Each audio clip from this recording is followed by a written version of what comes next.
ಅದೇ ಈಗ ಕೈಯಲ್ಲಿ ಆಟಿ ಹೊಡೆದ್ರು ಯಾರು, ಫಸ್ಟ್ ಅಟ್ಯಾಕ್ ಮಾಡಿದ್ರೆ ಯಾರು, ಯಾರಿಗ ನಿಮ್ಗೆ ಗೊತ್ತೈತಿ. ನಾನು ಅವ್ರ ಹೆಸರು ನಾನು ಬಾಯ್ ಬಿಟ್ಟು ಅವ್ರನ್ನ ದೊಡ್ಡವ್ರು ಮಾಡೋದು ನನ್ನ ಬಾಯಿಂದ. ನೀವು ಮಾಧ್ಯಮ ಬರ್ಕೊಂಡು ಯಾರು ಮಾಡ್ಯಾರ ಅಂತ ನೀವು ಪತ್ತೆ ಹಚ್ಚಿ ನೀವು ಎನ್ಕ್ವೈರಿ ಮಾಡೋದನ್ನ. ನಾನು ಯಾಕೆ ಅದನ್ನ ಹೇಳಕ್ ಹೋಗೋದು.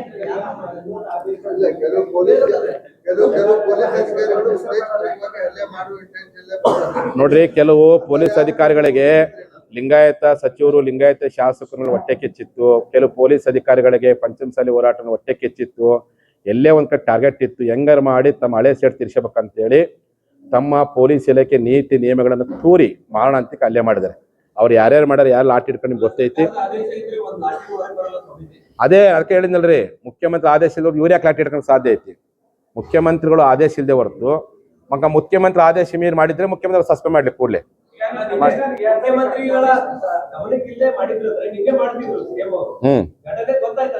ಅದಕ್ಕೆ ನಾನು ಹೇಳಿದ್ನಲ್ಲ ಸಾದೇವ, ಒಬ್ಬ ಸಾಮಾನ್ಯ ಪೊಲೀಸ್ ಕಾನ್ಸ್ಟೇಬಲ್ ಕೋಲ್ ಎತ್ತಬೇಕಾದ್ರೂ CPI ಬೇಕು, CPI ಕೋಲ್ ಎತ್ತಕಪ್ಪ ಅಂದ್ರೆ SP ಬೇಕು, SP ಕೋಲ್ ಎತ್ತಕಪ್ಪ ಅಂದ್ರೆ IDGP ಮಾಡಬೇಕು, ಮತ್ತೆ ADGP ಆರ್ಡರ್ ಮಾಡಕಪ್ಪ ಅಂದ್ರೆ ರಾಜ್ಯದ ಮೂಲ ದೊರೆ ಯಾರಿದ್ರೆ ಅವ್ರು ಆದೇಶ ಮಾಡೋಕ್ಕಾಗತ್ತಿಲ್ಲ. ನನ್ನ ಮಾತು ನೀನು ಮಾಡಿರಪ್ಪ ಸಸ್ಪೆಂಡ್ ಮಾಡಲಿ ಮುಖ್ಯಮಂತ್ರಿಗಳು. ನಾನು ಮಾಡಿಲ್ಲ, ನಾನು ಆದೇಶ ಮಾಡಿದ್ರೆ ಮುಖ್ಯಮಂತ್ರಿ ಕೂಡಲೇ ಅವ್ರು ಸಸ್ಪೆಂಡ್ ಮಾಡಲಿ. ನಿಮ್ಮ ಬಗ್ಗೆ ನಮ್ಗೆ ಗೌರವ ಹೆಚ್ಚಾಗುತ್ತೆ. ಅವ್ರು ಮಾಡಿರಪ್ಪ ಇಲ್ಲ ಒಂದ್ ಕಡೆ ನೀವೇ ಮಾಡಿದಂತ ಅನುಮಾನ ವ್ಯಕ್ತ ಆಗುತ್ತೆ. ಅದು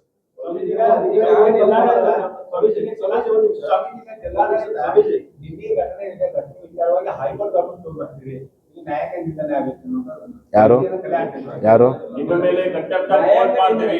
ಯಾರಂದ್ರೆ ಅಲ್ರಿ, ಕಂಟ್ಯಾಪ್ಟ್ ಅವ್ರಿಗೆ ಏನೋ ಮಾಡ್ಕೊಳ್ಳಿ, ಅವ್ರು ಮಾಡ್ತಾರೆ, ನಾವು ನಮ್ದು ಕಾನೂನು ಮಾರ್ಗ ನಾವು ಅನುಭವಿಸ್ತೇವೆ. ಹೈಕೋರ್ಟ್ ಆದೇಶ ನಾವು ಉಲ್ಲಂಘನೆ ಮಾಡಿದವ್ರು ನೀವೇ ಮಾಡಿರೋ ಉಲ್ಲಂಘನೆನ, ನಾ ಯಾರು ಉಲ್ಲಂಘನೆ ಮಾಡಿಲ್ಲ. ಅದು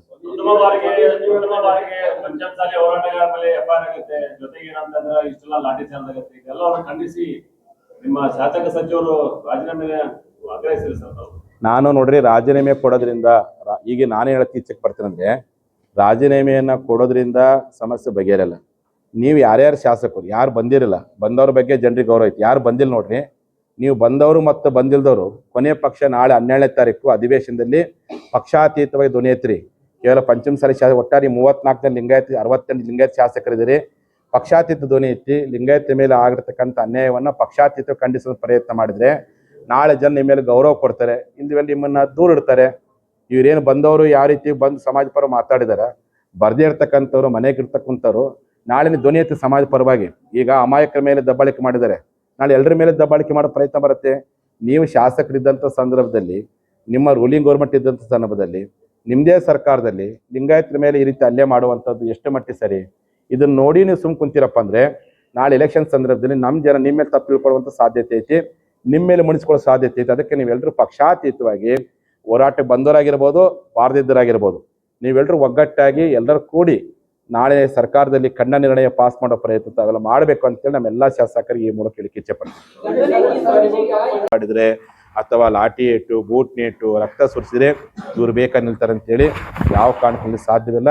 ನಮ್ಮ ನ್ಯಾಯಯುತವಾದ ಹಕ್ಕನ್ನು ಕೇಳೋವರೆಗೂ ಪ್ರಾಮಾಣಿಕ ಹೋರಾಟ ಮಾಡ್ತೀವಿ, ಶಾಂತಿಯುತ ಹೋರಾಟ ಮಾಡ್ತೀವಿ. 4 ವರ್ಷಗಳ ಕಾಲ ನಾವು ಶಾಂತಿ ಹೋರಾಟ ಮಾಡಿದ್ವಿ, 4 ವರ್ಷಗಳ ಕಾಲ ಬಸವಣ್ಣನಂತೆ ಶಾಂತಿ ಹೋರಾಟ ಮಾಡಿದ್ವಿ. ಇನ್ನು ಮುಂದೆ ಚೆನ್ನಮ್ಮನಂತೆ ಕ್ರಾಂತಿಯುತ ಹೋರಾಟ ಮಾಡ್ತೀವಿ ಅಂತೇಳಿ ಇಡೀ ಮಾಧ್ಯಮ ಮೂಲಕ ನಾಡಿನ ಜನರಿಗೆ ಹೇಳಿಕೆ ಇಚ್ಛೆ ಪಡ್ತೀನಿ. ಹಾಗಾಗಿ ಮುಖ್ಯಮಂತ್ರಿಗಳು ಏನಿವತ್ತು ಅವ್ರನ್ನ ಭಾಳ ಸರಿ ಲಿಂಗಾಯತ ವಿರೋಧಿ ಮುಖ್ಯಮಂತ್ರಿಗಳು ಅಣೆಪಟ್ಟಿ ಕಟ್ಟಿದ್ರು, ನಾನು ಅನ್ಕೊಂಡಿದ್ದಿಲ್ಲ. ಅವ್ರು ನಾವು ಆಧುನಿಕ ಸಿದ್ದರಾಮಯ್ಯನವರಂತೆ ಸಂಬೋಧನೆ ಮಾಡ್ತಿದ್ವಿ. ಆದ್ರೆ ನಿನ್ನೆ ಘಟನೆ ಎಲ್ಲೇ ಒಂದ್ ಕಡೆ ಅಂತಹ ಒಂದು ಅಣೆಪಟ್ಟಿಗೆ ನೀವು ಕಾರಣೀಕರ್ತರಾದಿರುವಂಥ ಅನುಮಾನ ವ್ಯಕ್ತವಾಗ್ತಾ ಇದೆ. ಹಾಗಾಗಿ ಈ ರೀತಿಯಾಗಿರ್ತಕ್ಕಂಥ ದೌರ್ಜನ್ಯ, ಈ ರೀತಿಯಾಗಿರ್ತಕ್ಕಂಥ ಲಿಂಗಾಯತ ವಿರೋಧಿ ನಿಲುವು ಇನ್ಮೇಲೆ ಬಿಡಬೇಕು. ನಿಮ್ಮ ಸರ್ಕಾರ ರಚನೆ ಆಗಲಿಕ್ಕೆ ಬೇರೆ ಬೇರೆ ಜಾತಿಗಳು ಎಷ್ಟು ಕಾರಣಕರ್ತರು ಲಿಂಗಾಯತರು ಓಟ್ ಹಾಕಿದ್ರ ಸತ್ಯವನ್ನು ಅರ್ಥ ಮಾಡಿಕೊಂಡು ಈ ಜನರಿಗೆ ಆಗಿರ್ತಕ್ಕಂಥ ನೋವನ್ನು ಸರಿಪಡಿಸೋ ಪ್ರಯತ್ನವನ್ನ ಮಾನ್ಯ ಮುಖ್ಯಮಂತ್ರಿಗಳು ಮಾಡಬೇಕು ಅಂತೇಳಿ ಈ ಮೂಲಕ ನಾನು ಆಗ್ರಹ ಮಾಡ್ತಾ, ಜನತೆ ಯಾವ ಕಾರಣಕ್ಕೂ ನೊಂದ್ಕೊಳ್ಬೇಡ್ರಿ, ಬೆಂದ್ಕೋಬೇಡ್ರಿ, ನಿಮ್ಮ ಜೊತೆ ನಾನು ಇರ್ತೀನಿ. ಯಾರ್ಯಾರಿಗೆ ಅಲ್ಲೇ ಆಗಿದೆ, ಯಾರ್ಯಾರು ತೊಂದರೆ ಆಗಿದೆ, ಈ ಅಧಿವೇಶನ ಮುಗಿದ ನಂತರದಲ್ಲಿ ನಿಮ್ಮೆಲ್ಲರ ಮನೆಗೆ ಭೇಟಿ ಕೊಟ್ಟು ನಿಮಗೆ ಸಾಂತ್ವನ ಹೇಳ್ತೀನಿ. ನಿಮ್ಮ ಬೆವರಿನ ಹನಿ, ನಿಮ್ಮ ರಕ್ತದ ಹನಿ ಯಾವ ಕಾರಣಕ್ಕೂ ಅದು ವ್ಯರ್ಥ ಆಗ್ಲಿಕ್ಕೆ ಬಿಡೋದಿಲ್ಲ. ಖಂಡಿತವಾಗಿ ಮೀಸಲಾತಿ ಕೊಡ್ಲಿಕ್ಕೆ ಪ್ರಾಮಾಣಿಕ ಪ್ರಯತ್ನ ಮಾಡ್ತೀನಿ ಅಂತೇಳಿ ಈ ಮೂಲಕ ಮಾಧ್ಯಮದ ಮೂಲಕವಾಗಿ ಮನವಿ ಮಾಡಿಕೊಂಡು 2 ಮಾತನ್ನು ಮುಗಿಸ್ತೀನಿ. ಶರಣ ಶಾಂತಿ. ಯಾವ ಅಧಿಕಾರಿಗಳು ಹೇಳಿದ್ರೆ ನಾನು ನೋಡ್ರಿ, ಮೈಕ್ ಇತ್ತು ಎಲ್ಲ ಇದ್ರು, ಯಾವ ಅಧಿಕಾರಿಗಳು ಹೇಳಿದಾರೆ? ಒಬ್ಬ ಯಾರ ಅಧಿಕಾರಿಗಳು ಅಂತೇಳಿ ನಿಮ್ಮ ಮಾಧ್ಯಮದಲ್ಲಿ ನೀವೇ ಸಾಕ್ಷಿ ಇದಿರಲ್ಲ. ಅಲ್ಲಿ ಮತ್ತೆ ಅಂದ್ರೆ ಸಿಎಂ ಅವ್ರು ಕೇಳಿದ್ರಪ್ಪ, ನನಗಾರು ಫೋನ್ ಮಾಡಿ ಹೇಳ್ಬೋದಾಗಿತ್ತ?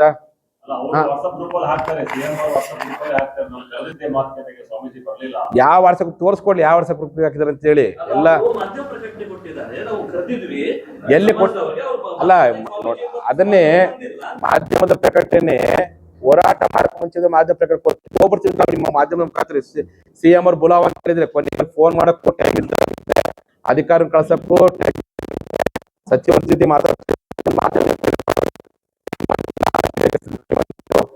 ಬುಲಾವ್ ಮಾಡಿದ್ರೆ ಸ್ವಾಮೀಜಿ ಬರ್ಬೇಕಂದ್ರೆ ನಾವು ಹೋಗ್ಬಿಡ್ತಿದ್ವಿ. ಸಮನ್ವಯ ಕೊರತೆ ಇಲ್ರಿ. ಮುಖ್ಯಮಂತ್ರಿಗಳು ಇವತ್ತು ರಾಜ್ಯಾದ್ಯಂತ ಲಿಂಗಾಯತ ಸಮುದಾಯ ಕಾಂಗ್ರೆಸ್ ಪಕ್ಷದ ಮೇಲೆ, ಸರ್ಕಾರದ ಮೇಲೆ ಅಸಮಾಧಾನಗೊಂಡಿದ್ದಿಲ್ಲ. ಅಸಮಾಧಾನವನ್ನ ಹೇಗಾದ್ರು ಮಾಡಿ ಅದನ್ನ ಬೇರೆ ಕಡೆ ಡೈವರ್ಟ್ ಮಾಡೋಕ್ಕೋಸ್ಕರವಾಗಿ ಇಲ್ಲಿ ಸುಳ್ಳು ಹೇಳಕತ್ತಾರ ಅಂತ ಅನುಮಾನ ವ್ಯಕ್ತವಾಗ್ತಾ ಇದೆ. ಹೇಳ್ಬೇಕಾಗಿತ್ತು ಮುಖ್ಯಮಂತ್ರಿಗಳು, ಲಾಠಿ ಚಾರ್ಜ್ ಆದ್ಮೇಲೆ ಅವಾಗ ಹೇಳ್ತಾರಲ್ಲ, ಮುಂಚೆ ಹೇಳ್ಬೇಕಾಗಿತ್ತು. ಹೋರಾಟ 10 ಶುರುವಾಗಿತ್ತು. ಸಿಎಂ ಅವರು ಆ ಮಾತುಕತೆ ಕರ್ನ ಅವಾಗ ಓಕೆ, ಫಸ್ಟ್ ಅವ್ರ ಮಾತುಕತೆ ಮಾಡಿ ವೇದಿಕೆ ಎತ್ಬಿಡ್ತಿದ್ವಿ ನಾವು. ಹೇಳ್ಬೇಕಾಯ್ತು, ಅಷ್ಟು ಕಳೆದಿದ್ರಪ್ಪ ಅಂತಂದ್ರೆ. ಎಲ್ಲಿ ಅದೇ ಹಿಂಗ್ ಏನಾರು ಸ್ಪಂದನೆ ಮಾಡ್ಬೇಕಂತ ಉಪವಾಸ ರೆಡಿ ಇದ್ವಿ ನಾವು. ಕರ್ಕೊಂಡೋಗಿದ್ದಲ್ಲಿ ಈ ತರ ಲಾಠಿ ಚಾರ್ಜ್ ನಿಮ್ ಸಾತ್ ಮಾಡಿದ್ರು, ನಾವೇನಿದ್ವಿ ಕೊನೆ ನೀವು ಮಾಡಕ್ ನಮ್ಮ ಪಾಡಿನ ಉಪವಾಸ ಸತ್ಯನ ಮಾಡ್ತಿದ್ದೆ. ಯಾಕೆ ಮಾಡ್ತಿದ್ದೆ? ಯಾಕಪ್ಪ ಅಂದ್ರೆ ನಮ್ಮವ್ರು ನೀನು ಅರೆಸ್ಟ್ ಮಾಡಿದ್ರೆ ಕೂಡಲೇ ಬಿಡುಗಡೆ ಮಾಡಿದ್ರೆ ಉಪವಾಸ ಕೈ ಕೊಡ್ತಾನೆ ಅಂತೇಳಿ. ಹಾಗಾಗಿ ನಮ್ಮ ಎಲ್ಲ ನಾಯಕರು ಬಿಡುಗಡೆ ಮಾಡಿದ್ರು, ಕರ್ಕೊಂಡು ಹೊರಗಡೆ ಕೂರಿಸಿ ಬಿಡುಗಡೆ ಮಾಡಿದ್ದಾರೆ.